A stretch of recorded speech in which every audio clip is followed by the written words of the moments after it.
కార్యక్రమాలు మీ మధ్య ఆదివాసీ గోండ్ సోదరులు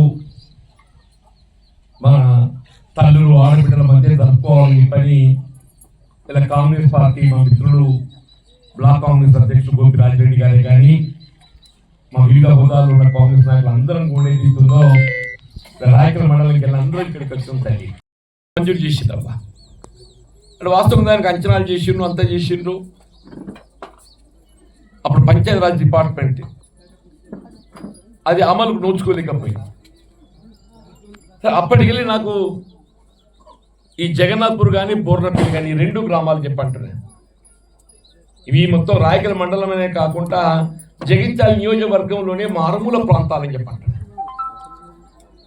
నాకు 2008-9లో ఆర్ఎన్బి మంత్రి ఉండగా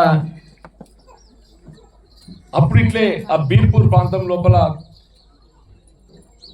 కమ్మనూరు గోదావరి తీరంలో ఉండే కమ్మనూరు అది మన జగిత్యాల నియోజకవర్గానికి చివరి గ్రామం.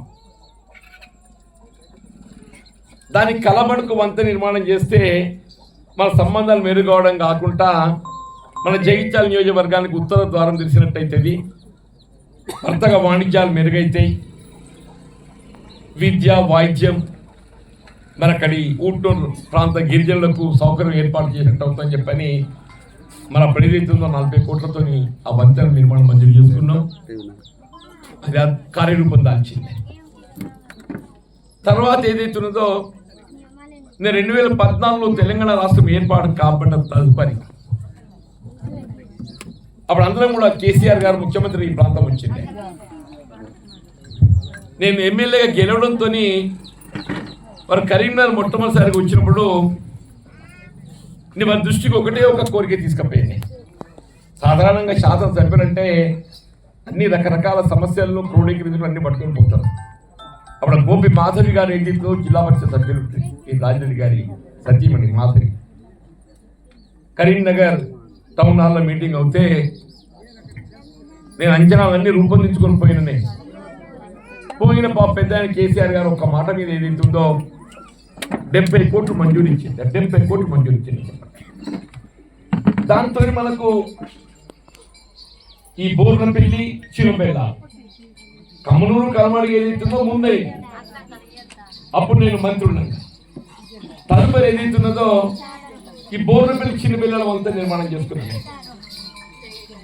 ఇక మిగిలింది జగన్నాథ్పూర్ బోర్నపల్లికి లింక్ కలపాలి. ఇది ఒక్కడు మాత్రం అట్లా తట్టుబడి. అప్పుడు కేసీఆర్ గారు రాయకల్కి వచ్చినప్పుడు అందరూ కూడా విజ్ఞప్తి చేశారు, ఇది ఒక్కటి కావాలి ఎట్లా అని చేసి అని చెప్పాను. అప్పుడు కేంద్ర మంత్రి ఏదో ఓలా అని వచ్చిండు, ఆయన పేరు ఏదో జోలారాం ఓలా ఏదో వచ్చిండు. అప్పుడు విద్యాసాగర్ రావు గారు గవర్నర్ ఉండేది, వారు కూడా వచ్చింది. ఆ కేంద్ర మొత్తం నిధులు ఆ నిధులు ఈ నిధులు ఏదో రకంగా నిధులు మంజూరు పొందాలని చెప్పాను. కానీ అది చూస్తాం మనకు కలిసి రాలేదు. ఇలా రాష్ట్రంలో మొన్న అదృష్టం కొద్ది కాంగ్రెస్ ప్రభుత్వం రావడం, రేవంత్ రెడ్డి గారు ముఖ్యమంత్రి కావటం, మన ప్రాంత వాసులు ధర్మపురి శాసనసభ్యులు అడ్డూరి లక్ష్మణ్ గారు ఏదైతుందో వారి మంత్రివర్గంలో వారికి అవకాశం రావటం, వారు ఏదైతుందో ఈ ఎస్సీ ఎస్టీ గిరిజన సంక్షేమానికి వారు మంత్రి కావడం. అప్పటికే ఫైల్ అంతా అంచనాలన్నీ రూపొందించి సిద్ధం చేసి ఉన్నది. ఆర్థిక శాఖ కూడా దానికి క్లియరెన్స్ ఇచ్చే లక్ష్మణ్ గారు మంత్రిగా బాధ్యత చేపట్టిన తర్వాత వారిని అభినందించడానికి పోయినప్పుడు వారు మంత్రిగా చేసిన మొట్టమొదటి సంతకం ఏదైతున్నదో మన జగన్నాథ్పూర్ బోర్నపల్లి వంతలు పట్టించుకుంటున్నారు కాదు. ఎప్పుడు దీపావళి పండుగ వచ్చినా కానీ ఈ దండోర ఉత్సవాల్లో పాల్గొని మీతో ఈ సంబరాల్లో భాగస్వాములు కావాలని చెప్పని భావించడం మా ఆనవాయితీ. వాస్తవం మీకు శంకర్ అన్నట్టు మొన్న వద్దామనుకున్నాం, అదే మీరు బీసీ బంద్ కారణంగా ఏదైతుందో రాలేకపోయింది. ఈరోజు దీపావళి పండుగ మీరు సాయంత్రం ఏదైతుందో చెల్లిగూడెం పోతున్నట్టు తెలిసిందమ్మా. లేకపోతే వాస్తవం సాయంత్రం వద్దాం అనుకున్నాం, సాయంత్రం మీరు ఉంటారు చెల్లిగూడెం పోతున్నారని చెప్పని, మీరు ఉదయం పూట అందరు కలుస్తారని చెప్పని ఇక్కడ రావడం జరిగింది. వాస్తవం ఇంత గొప్పగా మీ సాంస్కృతిక ఆచారాలకు అనుగుణంగా. అంటే ఆదివాసీలు అంటేనే అమాయక ప్రజానికమే. కొత్త సమాజంలో అమాయకులు ఎవరు అంటే ఆదివాసీలు తల్లి చెప్పండి. సరే, ఆదివాసీలలో రకరకాలు ఉన్నారు. రాజ్గూండ్ కానీ, నాయకపల్లె కానీ, ఇంకా చాలా రకరకాలు ఉన్నారు. అందులో ఏదైతుందో మా గోండ్ సోదరులు ఇక్కడ, మా భీమరావు సాబ్ ఏదైతుందో వెనకటి పెద్ద మనిషి, ఇప్పటికి జగించాలి ఎవరికి ఆపద వచ్చినా కానీ వైద్యం చేస్తానని భీమరావు సాబ్ దగ్గరికి అంటారు.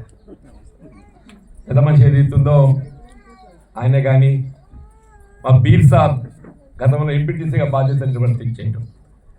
నిజంగా తెలుగులోడు నువ్వు ఒక్కొక్కటి నీ స్మృతి ఏదైతుందో అప్పుడు మనం 10-11లో ఇంటిగ్రేటెడ్ డెవలప్మెంట్ కింద ₹1 మంజూరు చేసుకున్నామని చెప్పని ఏదైతే గుర్తు చేసిందో, అక్కడ వాస్తవంగా 2009 ఎన్నికల్లో గెలవలేకపోయినా, అయినప్పటికీ అప్పుడు మధు యాషి గారి చెల్ జంగల్ జమీ నినాదంతో ఏదైతుందో ఆంగ్లేయుల గుండెలను వణికించిన నాయకుడు మన కొమరం భీమ్ గారని చెప్పాలి. ఉత్సవాలు రేపు ఉన్నా కానీ ఏదైతుందో రేపు అర్జెంట్ కానీ మళ్ళీ రేపు రావడం సాధ్యం కాకపోవచ్చు నాకు. కాబట్టి ఇప్పుడే వారికి నివాళులు అర్పించిపోదాము. కొమరం భీమ్ గారికి ఏదైతే ఇక్కడికి పోయి వారికి నివాళులు అర్పించి పోదామని చెప్పని మనం చేస్తూ సెలవు తీసుకుంటాం.